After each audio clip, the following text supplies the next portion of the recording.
to set 2, match 1, and right away you can see Chappa, Gotaga, Magma, and RTA of Raven's Revenge, and then the Little Whip Warriors, Ninja, Taco, Taldak, and FaZe Kaz taking their shots off. Now, fun fact, the screens are there. You can't see, but you can shoot through them. So don't be afraid to take some shots. I mean, we know the trick shotters will.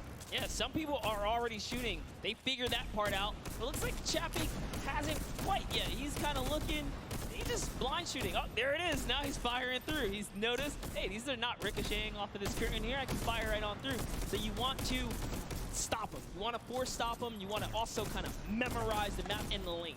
And right away, you can see as soon as his blinds go down, people go. But the first points are starting to come through as Lachlan is able to get in. Hand of Blood's team, the Llama Record Co. also able to get a 10-pointer and then a 5-pointer, following it directly behind. Oh no, it was another 10-pointer. So we already see some of the props having successful runs. Look at him go.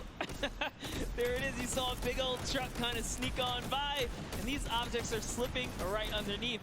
But who knows how long that'll last. Here's Scissors. You got to park it. You got to stay still. Ooh. Oh, can he blend in? And one other thing you can note there, the props will clip through other objects that are there. So if you see something that isn't sitting perfectly naturally, like Scissors was right there, clipped into it, boom, got him brilliantly done. Lachlan hits one of those bounce pads that are stuck in there. They will launch you up in the air, but great run coming out from X-Sandy and Tomoya, utilizing the air conditioners to find their way to the end. Bensor and Alex JJ desperately trying to get it. Alex JJ for another 10-point prop, and Hand of Blood gets picked up just before. That would have been a huge swing, but right now, Sunshine Soldiers in first place with 35 points. They are finding their rhythm here. Sunshine Soldiers taking the lead right now. This is a hard game mode to break free in because you got to think about it. These guards are not playing around. They are shooters, right, at heart. And at the end of the day, if something looks off, something looks odd, like this white vent right here, you're just going to get popped. So you got to be careful here. And there it is. Nice job of, you know, kind of hitting the brakes here. And, oh, he hits one of those trap doors. Let's talk about that, Sundown. So you can actually see it. There is the little tiny springs. They launch you upward. There's a couple that can be chained into each other. But if you are one of those bigger objects and you get sent up, you are just quite literally sometimes flying garbage. Yeah. But, you know, it would be too easy if we didn't lay traps around, right? So, you know, got to kind of spice it up for the people that are turned into props too. So you can also, actually, the people who can turn into props, there's one pathway where you can chain 2 of them together. So if you can get there, you almost land directly in front of it. So as long as you time it correctly, you can like use them slightly to your advantage, but most of the time they're a little bit more annoying. And boom, you can see that rusted truck going in. And now the Funky Fighters pulling out another lead, 60 points so far. And this is something important to note, guys. You have to get it into the incinerator, fully processed before the timer counts down, or else your point will not be processed. Which is a big thing on the min-maxing. What we mean by that is maximizing your efficiency. So if you were to get the most points possible, you run only 10 points the entire time, not only because they're worth more, but they take less time to sort because they're the first one that goes through.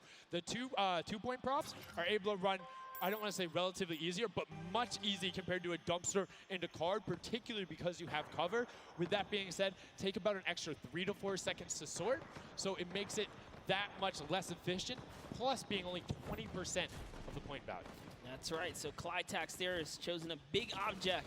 Achin and Zond over here, smaller objects. They're kind of blending right into all of the dumpster trash, clearly harder to track down and kind of, I guess, how do I say this? Sort out, right? Yeah. Amongst all the clutter here.